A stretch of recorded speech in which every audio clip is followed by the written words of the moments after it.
On June 12th, it was announced that Latvia's National Armed Forces, or NAF, will be establishing a new Ranger subunit within its Special Operations Forces, the S.U.V. Let's take a look at this exciting news and all of the public details for today's video. First off, we have to say that since the subunit is essentially brand new, there won't be too many visuals available. We'll show you what we can find, but we'll undoubtedly be mixing in other Special Forces video as well. But moving on, the creation of the Ranger subunit is said to strengthen Latvia's special operations capabilities and ensure greater operational flexibility.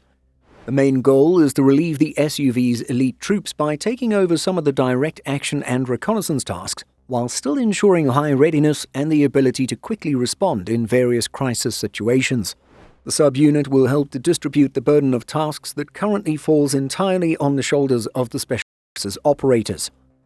So yes, the new subunit will be referred to as Rangers. It's not spelled out in English, of course, and has instead been Latvianized, as you can see here. Sarks.lv, one of the military's official websites, explains that although the term Ranger historically comes from the United States, it is also used by other NATO countries in the names of their special operations forces. Sarks goes on to explain that in the context of the Latvian NAF, Ranger is used as a special qualification and professionalism designation for those soldiers who have undergone specific training and proven their ability to conduct special operations. So, what are the main tasks of Latvia's Rangers? Well, the Ranger unit will be able to perform all the basic tasks assigned to NATO Special Operations Forces, or S.U.V, including military assistance, special intelligence, and direct action. To be more specific, military assistance includes training, advising, and monitoring friendly forces, promoting cooperation with local authorities and civilians. Special intelligence provides accurate and relevant information by conducting environmental reconnaissance, threat and target assessment, as well as post-strike analysis using both human and technical resources. And finally, direct action consists of high-risk, precisely planned operations that include attacks, raids, personnel recovery, and precise destruction of targets. Rangers will be able to conduct unconventional warfare, supporting national resistance movements and using non-linear asymmetric techniques. The Rangers will also be able to support counter-terrorism operations, thereby strengthening the country's internal security and the ability to respond quickly to hybrid threats.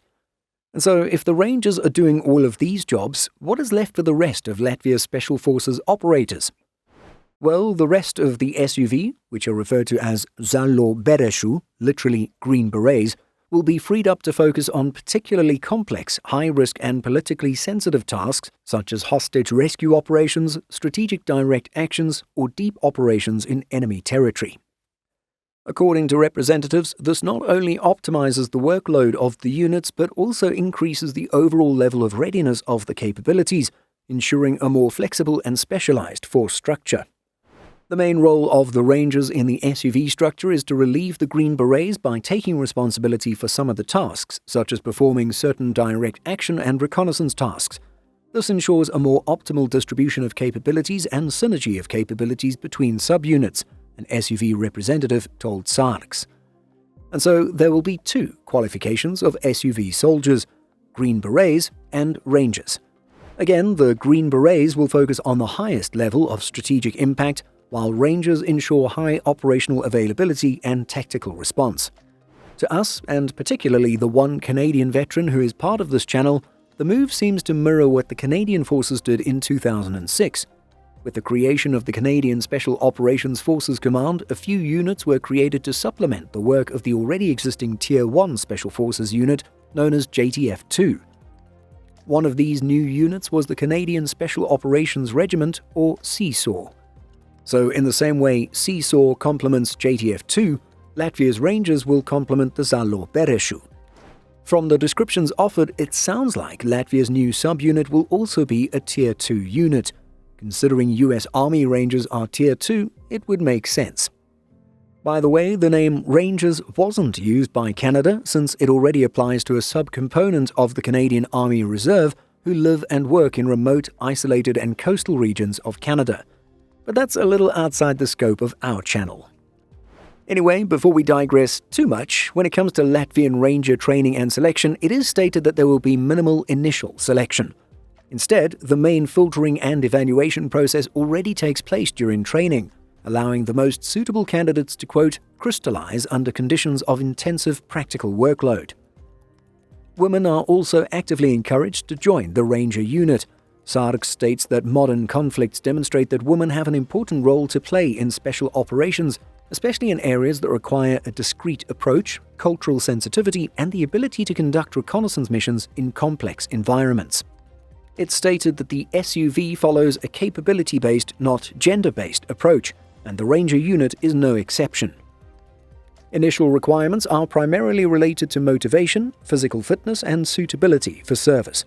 The selection process continues during intensive training where soldiers are subjected to stress, challenges, and tests that allow instructors to identify the most suitable individuals for future service. It is said that this approach allows for the development of a wider pool of candidates while ensuring a high-quality bar for those who achieve Ranger qualification. It stands in contrast to how the S.U.V's Green Berets carry out selection, because for them, the careful selection of candidates takes place before the start of training, ensuring that only the most suitable candidates are forwarded. We have a long, fascinating video dedicated to explaining the activities and rigorous selection and training of Latvia's Special Forces. Apparently, surviving naked in the forest for a few days is part of this intense process. Anyway, we do hope you'll check it out after this. And so, what is the timeline for the new Ranger subunit? Well, in 2025, the Rangers will reach initial operational capability and will already participate in a major annual NAF exercise. The stage marks the beginning of the unit's functional readiness. The next steps include specialized and in-depth training in various areas, such as special tactics, unconventional warfare, and individual specialty training. This seems like a sound move in the evolution and development of Latvia's armed forces. So, congratulations and best wishes on getting this new subunit established and operating. What do you think of Latvia's military creating this Ranger subunit?